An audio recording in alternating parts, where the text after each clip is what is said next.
இந்த பெரியார் சென்னையில உள்ள தன்னுடைய பெரியார் திடல கிறிஸ்தவர்கள் கூட்டம் நடத்துறதுக்கு போய் கேட்டாங்க சில பாஸ்டர்ஸ். பெரியார் சொன்னாரு, எத்தனை நாள் நடத்துவீங்க?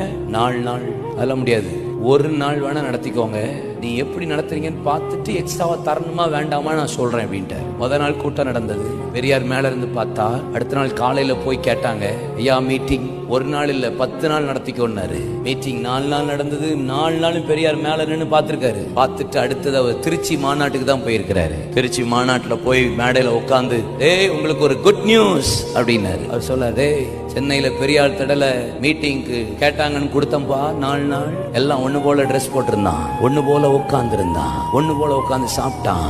ஏழை பணக்காரன் வித்தியாசம் இல்ல, ஜாதி மதம் மொழி வித்தியாசம் இல்ல, ஏற்ற தாழ்வு அங்க இல்ல. ஒருத்தன் உட்கார்ந்து சாப்பிட்டான், அடுத்தவன் உட்கார்ந்து சாப்பிட்டான், அவனுக்கு இவன் பரிமாறினான். சூப்பரா இருந்தது. நான் உனக்கு சொல்லுகிறேன், அங்கதான்டா தெய்வமே இருக்கிறாருன்ட்டு.